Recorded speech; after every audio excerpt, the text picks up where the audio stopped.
Welcome mga kababayan. This is Attorney Fred Bison and this is The Agenda.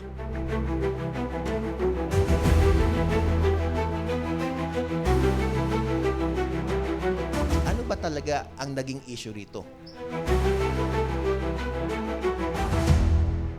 Implement contractualization here is really absurd and ridiculous already.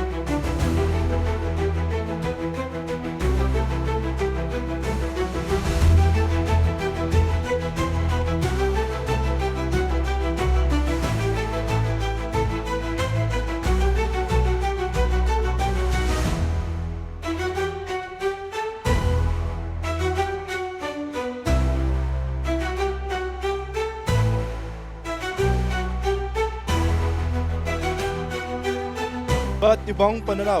Isa ang agenda. This is Attorney Fred Bison and this is The Agenda. Today is Friday, December 6. And we have an interesting topic today here in The Agenda.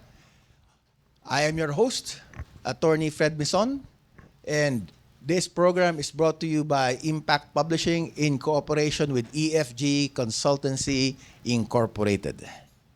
We have a very interesting topic here and very compelling resource persons. Without further ado, I'd like to introduce to you our guest for today's episode, all about civil society on recent political developments, in particular, the impeachment complaint against the second highest public official in our land, VP Sara Duterte.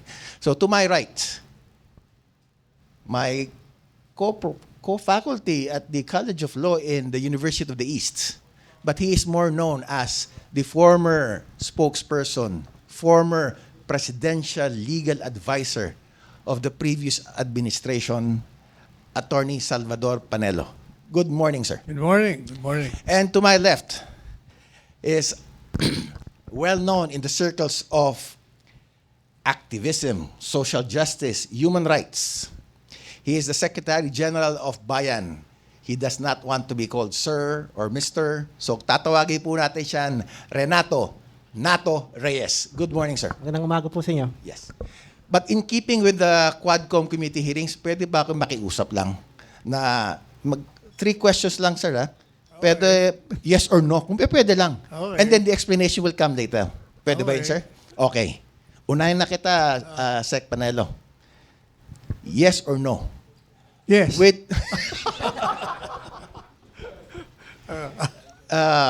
will Congress endorse the articles of impeachment to the Senate? Sabi ko sa'yo, nauna na yung guest ko. Yes. Kayo, Hindi sir. mo pa tinatanong. Will the articles of impeachment be endorsed by the House to the Senate? Yes, I don't Okay. see any reason why not.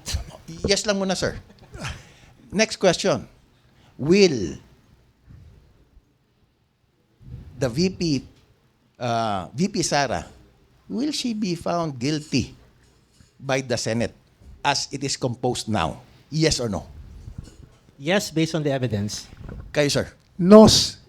Nos. Yes or nos. Wow. Yeah, kasi depende. Oh, Depende. Mamaya last, explain ko. yes, sir. Last question. You know, the president came out with a simple statement. Simple but loaded, I think. But I will ask for your wisdom. Do you think it is appropriate for the president to say his position in this impeachment proceeding? Kasi ang based on that interview, parang he's not in favor eh. So, do you think it is wise for the president to say that at the onset? Yes or no, sir? Freedom of expression yan eh. Yes. Yes. Kayo na to. No. Uy! No. Ano gusto natin unahin, sir? You want the process of the impeachment first? Kahit na alin. Okay. Unahin na natin, sir, yung since you think that the House will endorse it. Ang tanong ko dyan, sir, gano'ng kabilis?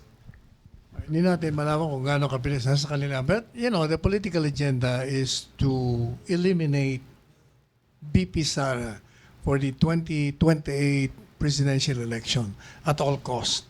Kung yan ang agenda mo, you have to either politically disable her or physically eliminate her. Yung buhay niya mismo.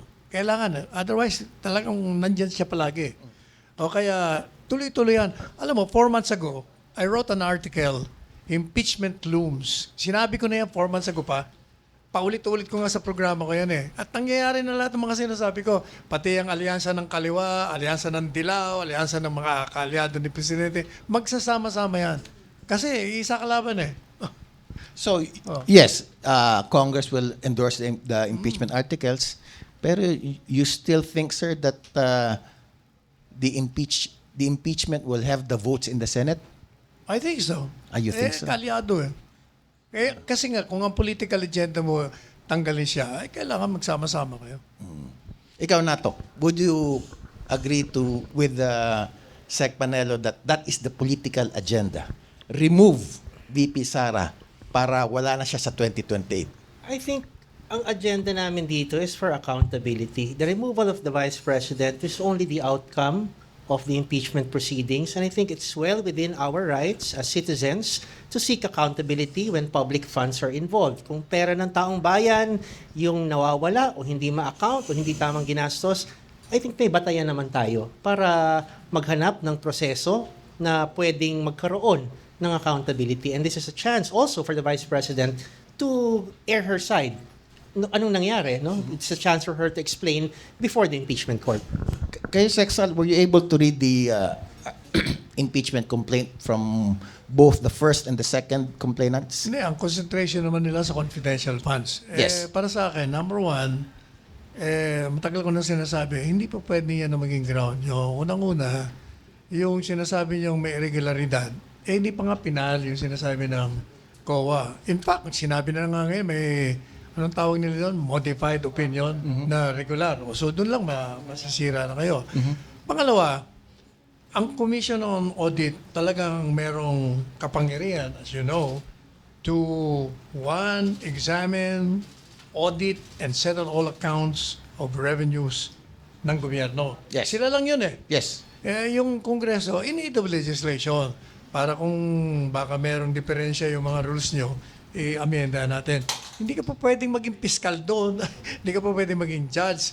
Kaya from the very start, sinasabi ko, takbo na kayo sa Korte Suprema dahil grave abuse of discretion yan. Kaya mahihirapan sila. Pero since it's a political numbers game, as I said, that's the political agenda, panalo yan.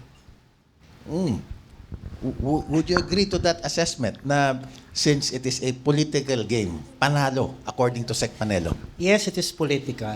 Pero naniniwala kami na sana tignan yung ebidensya. At tingin namin hindi naman to lilipad kung wala naman tayong pinresent na ebidensya. Even if the COA audit is not yet final, even if the notice of disallowance is not yet final, ang mahalagang nakita natin doon sa mga hearings for the direct admissions of the staff of the Office of the Vice President regarding the utilization of the confidential funds. So yun, mahalaga yun eh, kasi galing na mismo yun sa mga tauhan ng OVP. Hindi na kailangang hintayin pa yung final co-audit report. Pwede nang gamitin yon bilang ebidensya para isulong itong impeachment complaint. I noticed, Nato, that the second complaint really focused the ground on one, which is betrayal of public trust. No? And sa tingin mo, even with the, let's say, sabi nga ni Sexal na nagkaroon ng modified opinion ng COA, sa tingin mo, that will be enough to have that impeachment endorsed to the Senate? Nag-focus kami sa isang ground lang, which is betrayal of public trust, and isang issue lang, which is confidential funds. At ano yung mga paraan ng paggastos nito, at paano ito nireport, at paano tinanggihan yung subsequent hearings regarding the budget. Ang amin po dito, we wanted to make it simple, madaling maunawaan ng mga mambabatas at madali ding i-prosecute pagdating na sa actual trial. Kasi yung mga nakaraang impeachment complaints na pansin namin, pag napakadami mong nililista doon ng mga impeachable offenses at mga kasalanan, mahirap din eh. Tatagal tayo. Ito naman, simpleng-simple lang yung issue eh. So dapat, doon na tayo mag-focus. Wag na muna yung iba pang mga issue na hindi naman po kaugnayan doon sa confidential funds. I'll go back to Sec Panelo. Sir, I asked you kasi sinabi nyo, yes, and yes, no. Do you anticipate talaga, sir, na magkakaroon ng impeachment proceedings and trial prior to the elections? Depende yan. Kasi yung impeachment, nandyan na yan. Yung trial ang pag-uusapan natin. Yes. At saka yung botohan. Yes. Nandun na tayo. Ang problema mo sa botohan, depende na yan kung yung mga senador. You need about 9 votes for an acquittal. Yes, more than 8. Sa ngayon, ang tingin ko, parang lima pa lang ang siguradong boboto ng acquittal dyan. Si Bongo, si Bato, Yes. yung mag-ina, Bilyar, saka si Robin. How about magkapatid na Estrada? Hindi ba, sir? Questionable yan. Questionable lahat okay. yan. Okay. Tandaan mo, yung Sereno, Yes. biglang nagbaliktaran lahat. Bakit kaya nagbaliktaran? So, yung factor na yun. So, depende lahat yan. Kaya yung sinasabi alam mo sinasabi ni Presidente Marcos Jr., I agree with him na distractive yung process ninyo. Mawawala tayo sa focus eh. Kaya huwag nyo na lang ituloy. Ang problema, meron siyang puwersa na nakapaligid sa kanya na baka hindi niya kontrolado. Otherwise, kung kontrolado niya, hindi uusad yan. But if you were the strategist... Or, Sige, sir. balat kayo. Balat kayo pala. But- Buhay but- sa mundo. Ito, Sexal, honest opinion, if you were the strategist Oh. behind this impeachment and given your political agenda to destroy VP Sara, Oh. would you want the composition of the Senate now to be the judge or hintay na lang natin after the elections? Hindi. Kahit na ngayon o sa susunod, kung ano yung nangyari sa Sereno, yung factor na ba't nagbaliktaran, yun pa rin ang ang pinaka-importanteng kalakaran kung paano magkakaroon ng conviction. Pero kung ang agenda mo talaga, tanggalin siya. Kasi pag tinanggal mo yan, she will be disqualified. Yes. From any position. Perpetual Kaya sinasabi disqualification, ko sa sir. programa ko kaninang umaga, saka sa TikTok, pag dinisqualify niya, may kandidato kami. At nag-usap na kami ni Presidente Duterte, si Robin Padilla yung lalaban namin sa inyo. Akala ko pa naman si Sec Panelo ang magiging... Si Robin, maniwala ka. Sinabihan ko na kasi Robin kasi nagtitiktok ko, bilang tumawag, kumanda ka na. Ikaw na yung susulong. Sabi niya, I'm speechless. Basta. Kasi ako nagsabi sa kanya nung tumatakbo kami sa Senado, walang naniniwalang mananalo yan eh. Minimenos na gusto. Sabi mo, tandaan mo sinabi ko sa'yo, magna-number 1 ka. Talo mo kami lahat. Yung number 1 na yan, number 1, di ba? Ang number 1 nun, si Rafi. Yes. Wala yan. O, nung magbotohan, 5 milyon ang layo ni Robin sa kanya. Sabi ko, mahirapan kay Robin. Kasi may common sense. Very humble na tao. Hindi corrupt. Yun lang tatlong yun. Sabi ko, mahirapan kay Robin. Matanong ko si Calio D. Welcome to the show, sir, ha? Ikaw yung aming suki, eh. Pero late ka ngayon, ha? Pero Calio D, ganito na ang tanong ko. For those who do not know him, and I think hardly anyone would not know him, he is the president of the Partido ng Lakas ng Masa, PLM. Sir, magkakaroon ba ng complaint coming from your group or coming from your allies? Magkakaroon ng pangatlong verified complaint ba to? Coming from your own sector? Suportahan lang. Meron. Hello? Meron? Meron yan. Hello? Hello? Yan, meron. Suportahan lang namin yung dalawang nakapasok para hindi na humaba yung usapan. Kasi essentially, sang-ayon kami doon sa proposal sa mga akusasyon at batayan para impeach si Vice President. At dapat matagal na. Hindi nila ngayon. Dapat matagal nang na-impeach noon pa. At alam na ng taong bayan ng mga mamayan. Alam na ng mga taong nakakaintindi ng politika at ng mali at tama na mali yung ginawa. Kaya dapat talaga ma-impeach si Sara. Pero Calio D, di ba, as it stands now, medyo divided na yung bansa natin. Ang sinasabi ng iba, kung ituloy pa tong impeachment, lalo pang madi-divide. Hindi po ba tama yung huwag na tating ituloy ang impeachment? Mula na maghiwalay sila noong January, divide na eh. Di ba? Nung magkaroon ng bangag, nagkaakusahan na, naglunsad ng sariling assembly si Bongbong sa Bagong Pilipinas, nag-prayer rally naman doon sa Yes. Davao. Mula noon ay divided na. At kung ito'y magpapatuloy, lalong walang mangyayari sa ating bansa. Kaya dapat, kung ano yung mali, ituwid. Panagutin yung mga nagkasala at umandar tayo batay sa kung ano yung tama, ano yung makakabuti sa ating bayan at hindi yung manonood na lang tayo lagi sa bangayan ng dalawang dinastiya ng North and ng South na ang pinag-uusapan naman ay hindi naman para sa atin, kundi para sa kanilang interest para sa 2028. Walang pakinabang ang taong bayan dito. Pero naniniwala ka ba, Calyodi, na pag ituloy pa tong impeachment complaint na to, hanggang magkaroon ng botohan, hindi ba lalong masusugatan at further dividing the country into North and South? Mahirap na ang ating batayan ng pagsulong ng tama ay ang mga konsiderasyon. Bakit ba ang laki ng konsiderasyon kapag sila ang nag-aaway? Pero kapag ang kalaban ay mga manggagawa, pagka ang kalaban ay mga mamayan, walang konsiderasyon kung magugutom yung mga manggagawa, kung magugutom yung mga magkasaka, kung magigiba ang bahay ng mga maralita, wala silang konsiderasyon. Pero bakit pagka sila, ang laki ng konsiderasyon nila? Bakit hindi manindigan sa ano yung tama at ano yung mali? At magdesisyon batay doon para na sa ganon, mailigtas ang bayan sa kumunoy ng debating ito na wala namang pakinabang ang taong bayan. Tapusin na ito at dapat nang managot yung dapat managot. Tanong kita nato kasi si Senator Jinggoy Estrada came up with a statement saying na walang kabubuti ang impeachment. Kasi sabi nga niya, I'm just paraphrasing what he said, na nung natanggal si President Marcos Sr., naging umunlad ba ang Pilipinas? Sabi niya, hindi. Nung natanggal yung tatay niya, si former President Erap, naging maunlad ba ang Pilipinas? Sabi niya, hindi.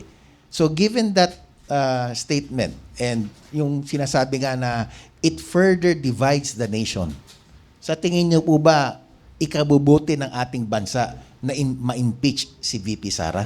Yung pagpapatanggal ng mga corrupt at abusive public officials, that is always beneficial para sa taong bayan. Gusto natin na as taxpayers, tayo na nagtatrabaho, nagbabayad ng buwis, yung mga hindi tama ang paggamit ng pondo, dapat may pananagutan yon. Sino bang taxpayer ang gusto na nanonood ng hearings na nakikita 612 million pesos? Hindi natin alam paano ginastos, very untransparent, dinodoktor pa yung paraan ng liquidation. Hindi maganda yon. And I think, okay lang na maging divided ang bansa. Ma-divide tayo between those who are against corruption and those who tolerate corruption. Ma-divide tayo dun sa nangungunsinti ng corruption at yung gusto na may managot para sa korupsyon. I think mabuti yon para sa taong bayan, magkaalaman na, including the Senate, sino dyan ang tolerant sa corruption, sino sa Senado ang gusto ng accountability sa corruption. But to Secretary Panelo's point, sinabi niya kanina, kung sinasabi niya nga may corruption, di mag-file na lang kayo ng criminal cases, bakit niyo pa dadaan sa gantong kasing proseso na we all know naman, it's all about the numbers. Well, yung criminal case relates to kung may kulong ba o hindi, kung mayroong criminal liability. Pero yung impeachment kasi ibang klase ito na proseso no? Political, and it deals with whether an official is fit for public office. Karapat dapat pa bang manatili sa pwesto ang isang opisyal. Mataas na opisyal kung saan ipinagkatiwala ang mataas na trust, no, para sa kanyang panunungkulan. So yun ang political question din yun, no? Siyempre, gusto rin naman natin na ma-resolve ba yun. Hindi siguro sapat na criminal charges lang, lalo't matagal pa na proseso yan, i-dribble pa nila yan, habang nananatili po sa posisyon yung opisyal na kine-question natin yung fitness niya para manatiling Vice President.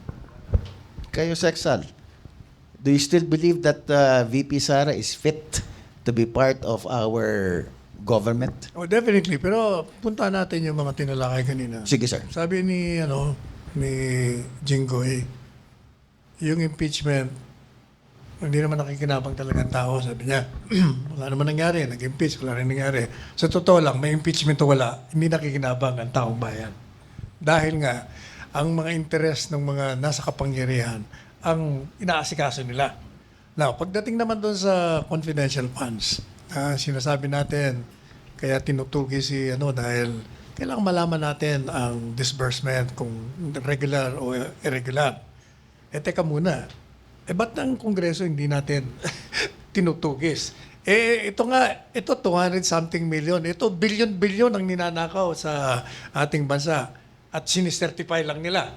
Walang liquidation talaga eh. Pangalawa, yun naman dun sa liquidation ng confidential funds. Nagtataka naman ako, alam mo, ginagamit ko lang sentido commun. Yung gaya nga na sinabi ni Sammy Martirez, ombudsman. Kaya nga tinawag na confidential funds yan. Ang nature, katutubo ng confidential funds, ito ho'y pondo na ginagamit, nilalaan ng gobyerno para sa mga kalaban ng Estado. Gagawa ka ngayon ng plano at pag gumawa ka ng plano, natural, talagang gagastos ka. Bakit? Kukunin mo kasi impormasyon doon sa kalaban. Paano mo kukunin yon? Hindi sa ordinaryong tao. Kung hindi sa kalaban mo mismo kukunin yon. O kaya, doon sa may mga access sa kanila. You have to buy the information to destroy them. So you need money for that. Kailangan mo, magkatalang gagastos ka ng hotel, kasi maraming nag-ooperate eh. Pagkain, damit, bihikulo, babayaran mo. Okay, ito ang sinasabi nila. Naku, Mary Grace Piatos. Fake. Wala sa, NSA ba yun? Sinasabi? Ha? PSA. Wala sa PSA. At saka may mga iba pa, 4. Yun, sentido ko muna naman yun. Kaya nga confidential funds. Fred, kung ikaw ang kinunang ko ng impormasyon, para sa kalaban, nandiyan ka sa kalaban, binayaran kita, gusto mo sabihin, tatanggapin mo, ilalagay mo pangalan mo, di pinatay ka nila. Yan ang ibig sabihin ng confidential funds. Hindi po pwedeng ibigay ang pinanggagalingan ng mga impormasyon laban sa mga kalaban ng Estado. In support to what you just said, bibigyan na kita seksal ng actual. I was part of the intelligence service before. Okay. Nung buhok ko ay itim pa. I was 50 pounds lighter. Okay. Binata pa. We were handling intelligence operations. And true enough, tama po kayo. We use fictitious names. Correct. But behind that fictitious name is a specific project proposal approved by our higher ups. Intelligence operation yan. Kung sino ang asset namin, like you said, within that organization, he is protected. Hindi namin pwedeng ilagay na ito ang actual nagtatanggap. It's a fictitious name. However, there is enough documentation that more than likely, kayo na nga nagsabi, it's not just confidential. It's depende dun sa sensitivity of that information given by the informant. For instance, it can be considered as top secret. It can be. Kaya nga, in support to what you're saying, it is very likely. Ang tanong ko lang dito, sir, given nga yung ganun background, nagbigay ng senaryo si Sexal, ako na mismo nagsasabi, ganun yung practice namin 35 years ago. Hindi mo ba dapat na intindihin natin? Kaya nga, that's the nature of confidential funds. Ang confidential funds, meron pong guidelines yan kung paano mo gagastusin. It being confidential doesn't mean na pwede mo yung gastusin kung saan. Ang nakikita natin dito, maraming mga expenditures na tila walang kinalaman sa any confidential activity, any information gathering. Very implausible yung paraan ng paano ka nag-conduct ng intelligence information gathering sa last 11 days of the year na may 4 na holidays, so you only have 7 working days to conduct so-called intelligence information, intelligence operations, information gathering. Who are these people? Bakit pare-pareho yung handwriting do sa pagkakasulat ng mga acknowledgement receipts? Why are you spending 16 million pesos for safe houses? Bakit ka bumibili ng office supplies, tables, and computers that have nothing to do with intelligence operations or information gathering and against the existing guidelines? Kumbaga ang dulo natin dito, obvious naman po. Drawing lahat yung report. walang tinutungtungan, walang nangyaring intelligence operations, walang nangyaring information gathering. And that is our point. Bakit sinasabi namin inabuso itong paggamit ng confidential funds? Hindi kaya possible na to na during that 11 days, doon lang nagkaroon ng disbursement, but the actual gathering happened all throughout the year? Hindi ba pwedeng gano'n ang argument? I don't see how they can do that dahil nga wala naman silang pondo and they were not assured of having funds prior to the disbursement in December. Kung kayo po, galing po kayo sa intelligence community, Yes. can you imagine conducting 100 intelligence and information gathering operations in 7 days throughout the whole country? You're just one office of the Vice President, wala ka namang personnel to do that. Is that even doable? Parang ang labo, di ba? I will disagree. Go ahead. As you Zach. said, pag meron kang project, may project proposal ka, plinano mo na yan eh. Yes. So may nakalaang budget na dyan. Tsaka ina-approve. Yung sinasabi nilang 125 million in 11 days, Jesus Maria Joseph, I can spend 125 million days in 1 day. Kasi may project proposal na eh. Naka-ready na. Babayaran mo na lang. Papagalawin mo na lang lahat eh. So, kasama yung sinasabi nila na, like yung medisina, bakit may medisina? Bakit wala? Bakit? Yung mga operatives mo ba hindi nagkakasakit? Ha? Kasama lahat siya sa project. Meron ka nga project proposal eh. Ibibigay mo nga doon sa magbibigay ng pondo, di ba? Pero Sexan, to the point of NATO, sabi niya, 11 days lang naman kasi. Pwede bang ganun?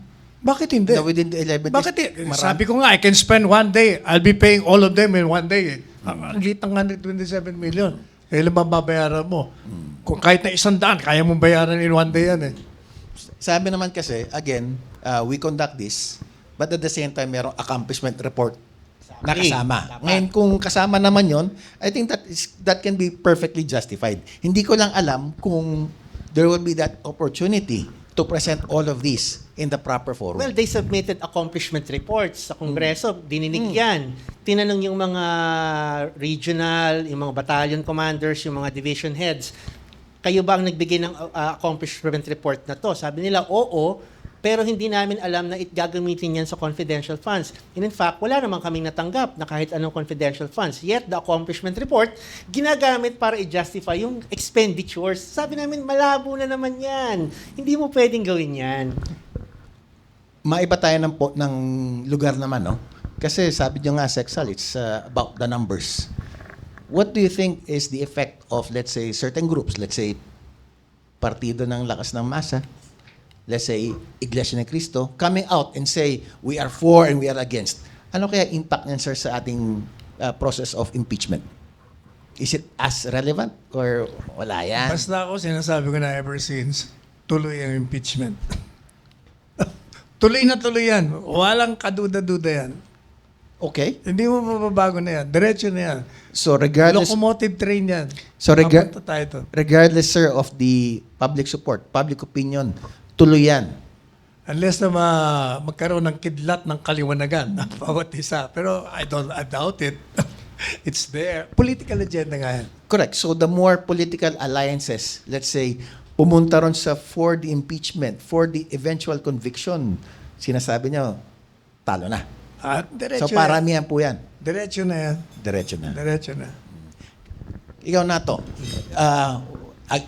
Now that you have filed this complaint and there are some organizations supporting, there are some organizations against, meron po ba kayo naiisip na strategy or are you concerned that organizations like, let's say, Partido ng Lakas ng Masa or na Iglesia ni Cristo coming out saying, gusto namin, ayaw namin? Ganun talaga sa kahit anong impeachment eh. Meron talagang magkakampo-kampo dyan. Sumusuporta, kumukontra. I think importante yon sa ngayon dahil we're headed into an election year. So kung ano man yung opinyong publiko na lilitaw dyan, maaring titimbangin yan ng mga senador, ng mga congressman. Ito ba yung makakabuti sa pagtakbo ko? Ito ba ay makakaapekto sa kandidatura ko? Posible talaga, realidad yon. Pero sa amin naman, tingin namin dahil marami ding sumusuporta, mga estudyante, mga taong simbahan, mga profesional, mga ordinaryong manggagawa, mga maralita, I think may chance sa ito eh. Sana mapakinggan ng mga mambabatas at senador yung boses ng ordinaryong tao na sumusuporta. Hindi lang yung boses ng gagaling sa Malacanang o kung saan pang mga politiko. Pakinggan niyo yung tao. Anong gusto ng taong mangyari? Anong gustong accountability na mangyari ng ating mga kababayan? Tandaan, I think napag-usapan natin to, di ba, Nato, about yung impeachment trial nung kay former President Erap. Di ba nagkaroon ng impact doon sa mga tumatakbong senators during that time? Kasi it was a political year. Yeah. Oo, midterm elections din yata yun, no? Yes. Yung 2001. So, after the EDSA People Power 2, yung mga senador na tumutol sa pagbubukas ng second envelope, I think nahirapan sila nung tumakbo sila nung May 2001. May impact talaga yung perception ng publiko dun sa mga senador na nakikita nilang mukhang may kinikilingan or hindi patas ang pagdinig sa kaso.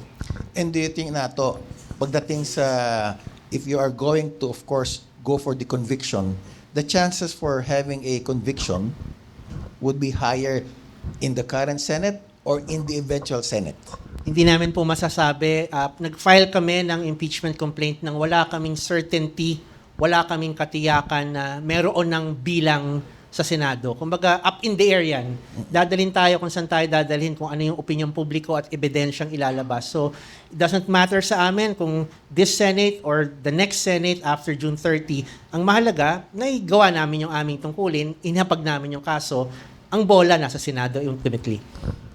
Kayo, Calyodi, will you be doing anything else in support of this impeachment already filed by two groups? Tulad ng sinabi ko kanina, tindig namin ay yung papa-impeach talaga. Oo. Sana hindi lamang si Sara. Kasi marami naman dyan mga corrupt din sa loob ng Kongreso eh. Ang problema lang na single out, no? Pero anyway, yan kay Sara dapat suportahan at kung may mga kaso pang ilalabas para dun sa iba pa na corrupt din, dapat maisulong. Ang magagawa namin talaga yung pag-support, yung pagkilos, pag-support, pag-organize, pagpaliwanag sa mga sa taong bayan na dapat ang ating gobyerno talaga isang gobyerno na walang magnanakaw. Hindi. Galit naman kayo sa magnanakaw, di ba? Siyempre naman. Galit kayo sa corrupt. Correct. Di dapat kayo magpa-file na rin kayo ng sandamakbak na complaint dahil marami kayo Tulad ng nakikitang... sinabi ko, sapat na yung dalawang ipinail na kaso at kami isusuporta na lang doon para sa may pagtagumpay at ang mahalaga diyan tingin ko yung pagkilos ng masa ng mamayan dahil kung aasa tayo dun sa mga nakaupo sa Senado ngayon, medyo alanganin. Pero kung makikita ng mga senador na malakas ang ingay para itulak yung impeachment, ay pwedeng makapagbago lalo na darating ang 2025 election. Teka muna, may tatanong lang ako kasi in relation to what Sexal said kanina, bakit si VP Sara ang pinag-iinitan? Marami din naman daw corrupt sa ibang bahagi ng ating gobyerno. Kaugnay doon yung tatanong ko. Bakit hindi kayo Fred. kumikilos? Kaugnay doon sa yung tinatanong mo, yun din ang akin. Oh, Ang sige, tanong ko go ahead. Sa dalawa. Okay, Sa okay, dalawa. okay. Naniniwala ba kayo na maraming tiwali sa Kongreso? Bakit kayo doon nagpapile? Yung mga tiwali, pinapile nyo ng isang opisyal na tiwali din. Sila rin ang magkamusga. Mga tiwali rin pala yung mga ito. Manong, pwede naman kayong mag-file din sa mga tiwali. Abogado kayo, di ba? Hindi. Kaya nga ako kontra sa impeachment eh. Kasi hindi ako naniniwala eh. Bottom line, I think it has to be filed in the House. Regardless. Kasi that's the constitutional process. What I'm saying is Yes. kung naniniwala kayo mga tiwalayan, pailan nyo ng kaso. Hindi lang si Inday. Kaya nga, yun din sinasabi ko, challenge ko kay Calyodi. Oh. Kung sa tingin nyo marami talagang corrupt, di ba dapat hanapin na natin yung iba't ibang taong corrupt, hindi lang po si VP Sara. Tama yun. At tingin ko marami makakasuhan. Kasi alam ko, at tingin ko talagang itong labanang ito ay para sa 2028, no? Para sa 2028. Ito ay banggaan ng dalawa. Banggaan talaga ito. Pero real yung problem, real yung akusasyon. Real yung akusasyon na talagang grabe yung nakawan at paglustay ng pera ng bayan. Kaya dapat talagang may masampulan at magkaroon ng katotohanan na mangyari ang pag-impeach kay Sara. Sa tingin nyo ba, Calyodi, na si VP Sara matatanggal? At tansya ko. Pero kung sabi ko nga kanina, kung aasa tayo sa Kongreso at saka sa Senado, baka 50-50, no? dahil yung mga dynasty dyan, nakakampi ng mga Duterte, ay nagpapahayag na ng di pagsang-ayon. At kailangan 2/3. Pero tansya ko dahil yung mga tao ay galit talaga sa pagnanakaw ng pera nila. At kailangan ma-develop yon. Kailangan ma-develop ang malakas na pressure ng mamayan, pagkilos ng mamayan, in support dito sa impeachment. At huwag lang ang panalo ay kunin sa boto ng Kongreso at ng Senado. Kasi baka magkahirapan. Kung yung mga boboto sa Senado at sa Kongreso ay masusuportahan ng malakas na kilos ng mamayan, matatanggal si Sara. Okay. We are running out of time kasi we started late, no? So, sandali lang po. That's why we are trying to wrap up the moderated interview. We'll open the questions for media. So, go ahead, ma'am. Kung mauna na po kayo, just indicate the outfit that you belong to and then to whom you want the question to be addressed. Thank you. Ay, good morning po. I'm Marian Enriquez, reporter from TV5.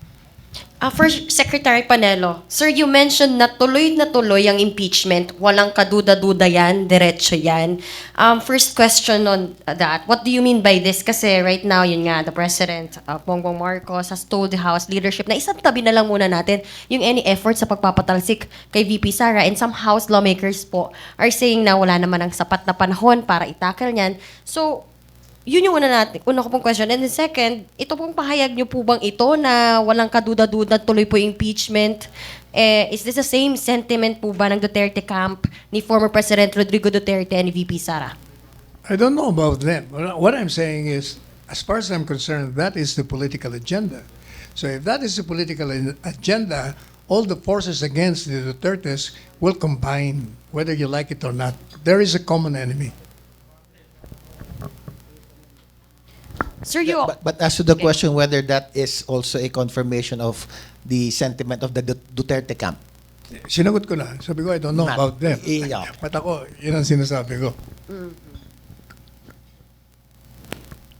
You also mentioned na yung impeachment, nandiyan na yan, yung trial pag-uusapan na lang natin, yung botohan, kumbaga, sa Senado. And you even mentioned na yung problema na lang sa botohan, depende po yan, yung mga senador, you need 9 votes to acquit. And you mentioned 5, sure, na po na tayo na senator, mentioning about, Senators Bongo, Bato, Mag-inang Villar, and Robin, may ginagawa na po ba, kumbaga, itong Duterte camp, for example, sa pakikipag-usap sa iba pa pong mga senador? Wala. As far as I know, yung dalawa, ano yun, di ba sabi nila, gawin nyo na, do your worst and we'll do our best. Hindi sila natitinag. Thank you. Sige, please. Magandang umaga po, Mr. Chot Velasquez ng Elizalde Broadcasting. May binanggit kanina si Attorney Sal, Kuya Sal, no? Na dun sa experience natin kay CJ Corona, mayroong isang factor dun At sa perception ng public, Sabihin mo kaya, anong factor yun? yung suhol. Sa perception ng public, suhol. So, of course, sa amin, Teka muna, hindi ba yung suhol na yun, galing din yun sa bumoto? ay hindi... May isang senador na nag-expose yan, di ba? Well, yun ang pagkakaintindi rin ng mamamayan. Kaya ito yung gusto kong itanong.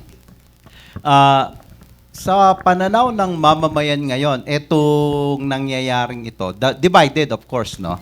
Mayroong naniniwala na ito ay talagang isinusulong lang dahil sa ideolohiya at mayroong naniniwala na isinusulong ito dahil sa suhol. Ngayon, ano ang pananaw dito? Anong pakiramdam o iniisip ng sila Kanato, no? Tsaka sila Calyodi na nakikita nila itong mga nagsasalita, nagsusulong ng impeachment ay sinasabing ito ay para sa bayan, pero sa tingin ng ibang bloke ng mamamayan, hindi, suhol yan Kasi ngayon, palagay ko ang isang pwedeng tingnan po natin, pag sumulong na itong impeachment na ito, may binanggit na betrayal of public trust. Paano kung yung sinasabing 32 million na bumoto kay Sara ay mag-swell sa public? So, nasaan ngayon yung betrayal doon nung public trust, and how would you feel about it? Ano po?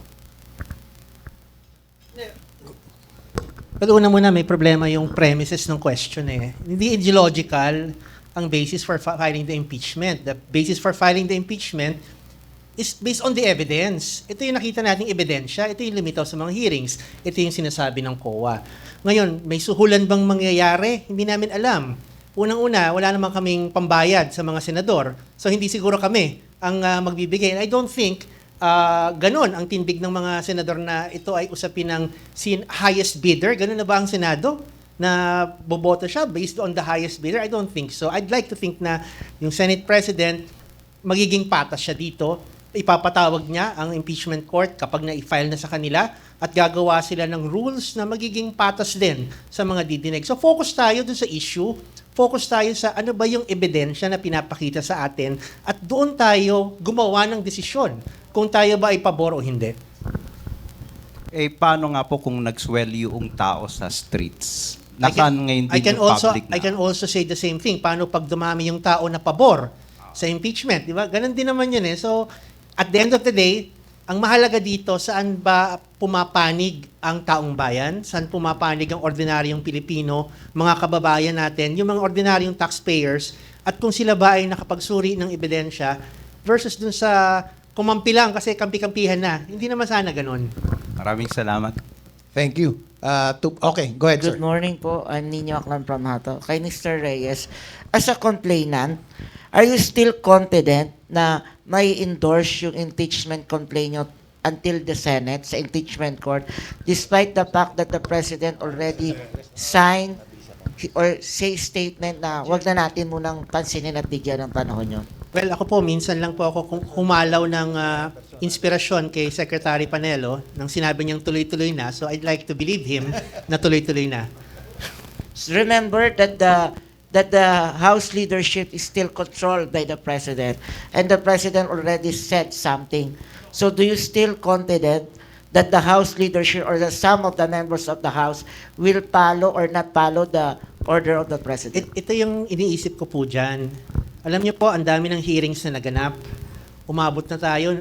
Nakatutok po kami sa hearings hanggang 1:30 ng umaga, hanggang 2:00 ng umaga. Saan pa ba tungo lahat ng ito? Yung pag-uungkat ng ebidensya, yung paglalabas ng mga testigo, pag-imbita sa mga resource persons. Hindi ko na rin maisip kung ano pang patutunguhan nito eh. Kasi para sa amin, ang logical conclusion, may nangyaring pang-abuso sa pondo, sa pwesto, at dapat merong accountability or pananagutan. Kapag ang House ay hindi umaksyon sa mga impeachment complaints na ito, hindi ba mapapahiya sila? Sa dami ng ginawa nilang mga investigasyon, tapos at the last minute, bago matapos ang taon, titiklop sila. Parang unthinkable yon para sa akin eh. Or do you think those hearings that they done already only used for 2025 elections? Hindi ko alam kung ano yung kanilang agenda dyan dahil hindi naman kami ang kausap ng mga nag-hearing. No? Pero meron kaming mga representatives dyan na ang sa kanila, gusto nilang malaman yung katotohanan kung ano ang nangyari sa confidential funds. At remember, makabayan po, hindi po ang House majority, hindi po sina Speaker Romualdez ang naglabas ng issue ng confidential funds. Kasi nga nakita namin, bakit may confidential funds noong 2022? Lenny budget yon. Hindi dapat yun lalagyan ng confidential funds dahil hindi humingi ng confidential funds si former Vice President Robredo. So doon po nagsimula lahat ng yan. And the House has nothing to do with that exposure of the confidential funds. Thank you. We have 3 more questions from media. Go ahead. Roy Cabonegro, Current PH. Na-mention kanina na yung panawagan na imbestigahan, kasuhan, lahat, hindi lamang ilang grupo. Ano ang masasabi po ninyo sa proposal na magkaroon ng Truth Commission para talagang maimbestigahan ng buong bansa itong mga iba't ibang, kasi baka panahon na na may ganitong effort, no? Ano po ang masasabi niyo sa proposal na ito? Ako po, depende sa scope, depende kung sino ang bubuo. Kung ang bubuo ay talagang independyente at hindi na iimpluwensyahan ng kung sinong nasa posisyon at sinong makapangyarihang politiko, okay po yon. Kung ang scope ay very defined at hindi naman po tayo magiging parang shotgun approach no? Hindi pwedeng Truth Commission mula panahon ng Marcos hanggang kasalukuyan, parang ang dami-dami naman po yun, no? Mabubulunan tayo. Pero kung very focused, for example, on human rights or on corruption, pwede naman po. Pero mas priority namin ngayon kung ano yung prosesong sinimulan namin eh. So sinimulan po natin dito yung impeachment proceedings by filing a complaint, and that will be our focus in the next few months. Yung paglikha ng Truth Commission ay pagpapatunay, pagtanggap na puro kalokohan ang ginagawa ng Kongreso. Ba't ka mag-Truth Commission kung okay pala itong mga ito? Kalodi? Sangayon ako doon. Okay yun. Kaya nga talaga lang hindi, talagang tiyaking independent. Hindi si Marcos ang nagbuo na para magsiserve lang sa kanyang interest, kundi ito isang independent na body na talagang ang interest ay palabasin ang katotohanan dito sa mga usaping nangyayari sa loob ng ating pamahalaan. Sa pananaw mo, Kalodi, sino yung pwedeng maging independent-minded shake? Ika nga. Baka pwede ka, pre. Mag-a-appoint yan, presidente. Ito na. Go ahead. Yes, sir. Val Gonzales po, DZRH, kay Kanato, kay Calyodi, at kay Attorney Panelo. Yun hong panawagan ng presidente na wag nang ituloy pagsasayang ng oras ang impeachment. It will cause division among our people. Ay nakakuha po ng suporta doon sa isang malaking religious organization, particular na ang INC. Anong reaksyon ho ninyo dito? Salamat po. Una po, bawat grupo, bawat organisasyon at kahit sa taong simbahan o mga religious groups, lahat naman po ay may karapatan na magpahayag ng kanilang pagsang-ayon o pagtutol sa anumang impeachment complaint na ihahain natin. Ang sa amin po, at the end of the day, bumabatay pa rin po kami sa ebidensya, bumabatay kami dun sa ano na ang nangyari sa mga testimonya, at nakikita naming may batayan yung ating ginagawa, may batayan na ebidensya yung ating sinampa, at sana yun ang pagtuunan ng pansin ng ating mga mambabatas, ng ating mga senador, kasi bahagi naman po ito ng karapatang ginagarantiyahan kahit ng konstitusyon na pwede tayong magsampa ng impeachment complaint. Ordinaryong tao, taxpayers, na tingin nila na agrabyado sila dito sa confidential funds na paggamit at paglustay, lahat po tayo may karapatan. Kung may karapatan po silang magpahayag, meron din naman po tayong karapatan na maghanap ng proseso para matugunan yung ating panawagan for accountability. Sexton? Alam po ninyo, yung sinasabi ni Presidente Marcos Jr., tama yon na may istorbo lang kayo doon sa focus ninyo na ang mandato nyo gumawa ng batas na tutugon sa mga pangangailangan ng bansa. Kaya tama siya doon. Kaya yung Iglesia ni Cristo, tama rin ang kanilang suporta. Kaya maraming sasama dyan. Kasi yung paliwanag ni Presidente Marcos Jr. Sensible. Sensible yun eh. Kaya maraming susuporta dyan. Hello. Meron. At ang grupo namin, kung ano yung nakikita namin tama, at kung ano yung makakabuti sa taong bayan. At kung ano yung makakabuti sa taong bayan. At tingin ko, ito yung magandang pagkakataon na nangyari na bulgar sa harap ng publiko kung paano nilulusta yung pera ng bayan. Hindi milyon-milyon, bilyon-bilyon. At hindi lang garapal.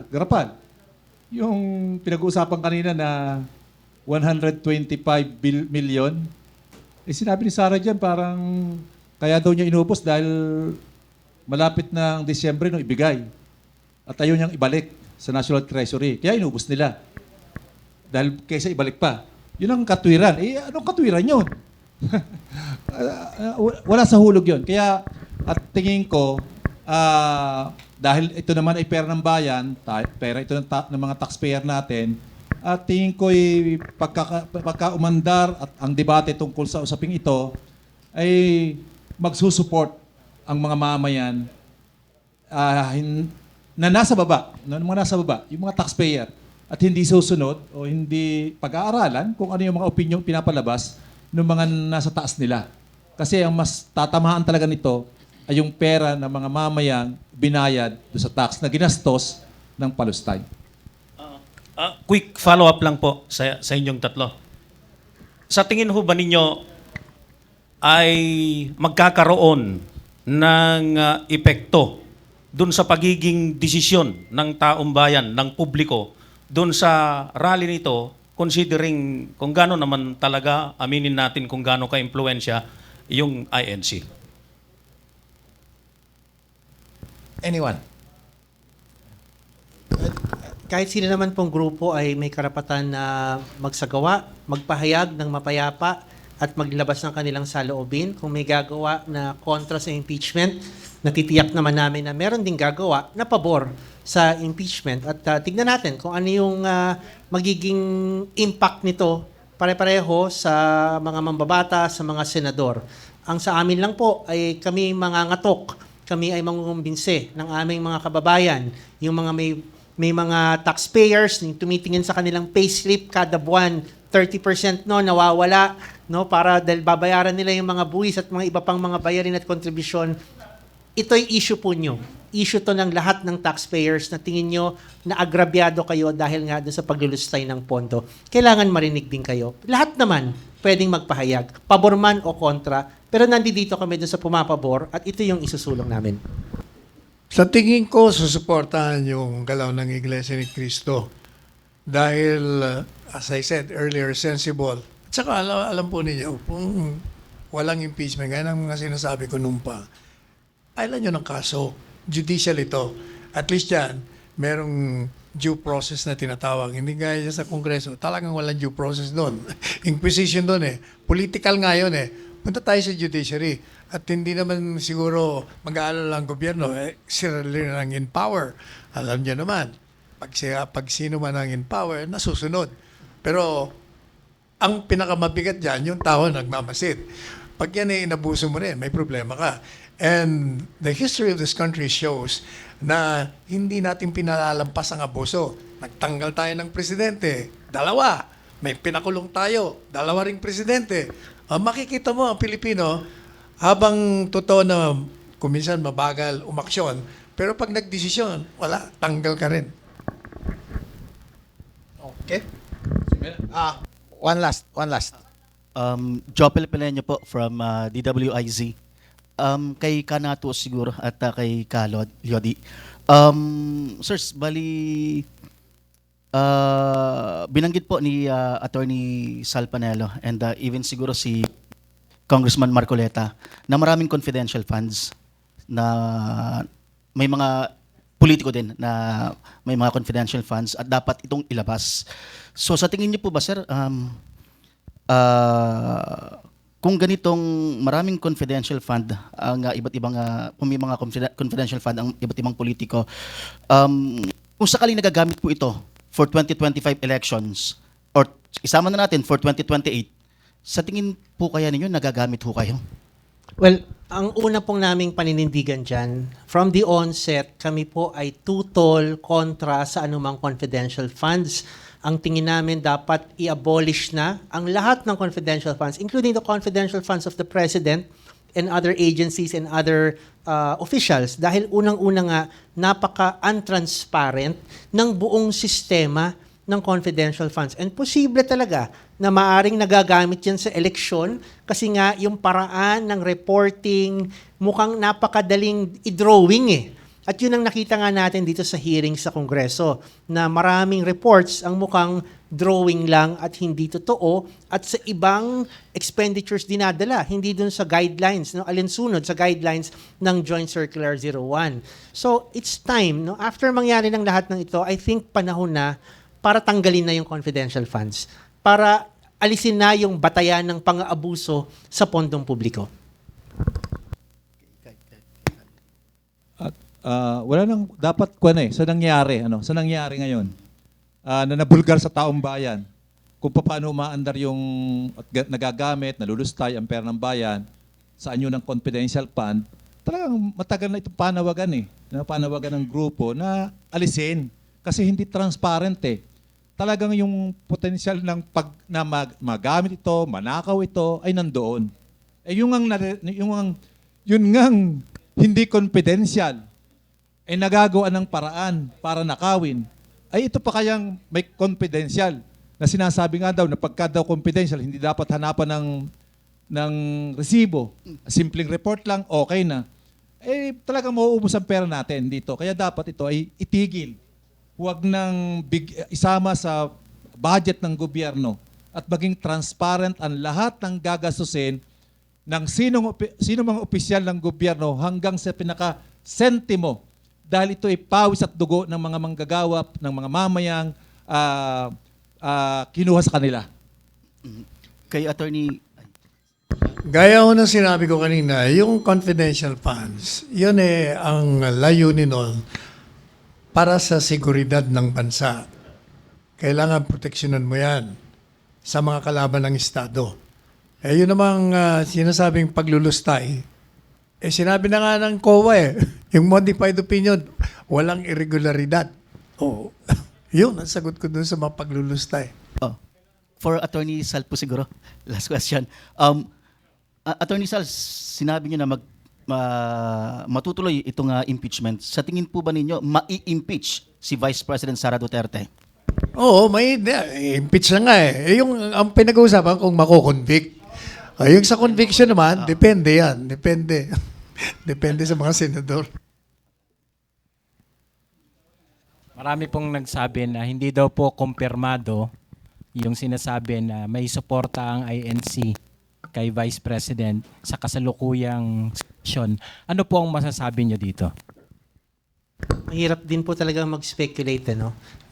Kung ano man yung sentimiento ng grupo, ng religious group, tingin ko marami din ibang sentimiento, no?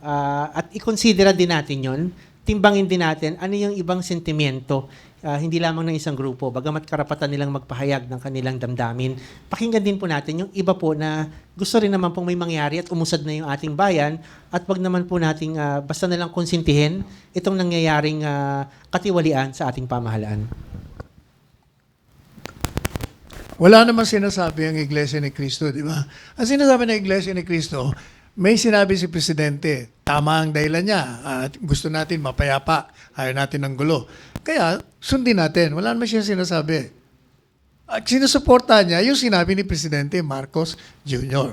Now, ang magiging problema natin, pag naglabasan yan, at saka dumagsa rin yung mga ibang ayaw sa impeachment, at hindi makontrol, meron na naman tayong bago.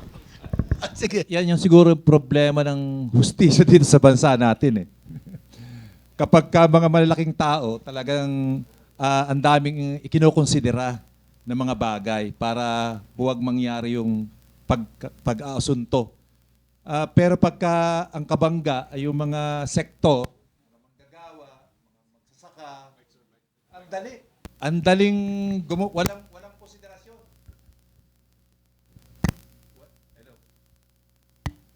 Wala silang konsiderasyon. Agad sagasa.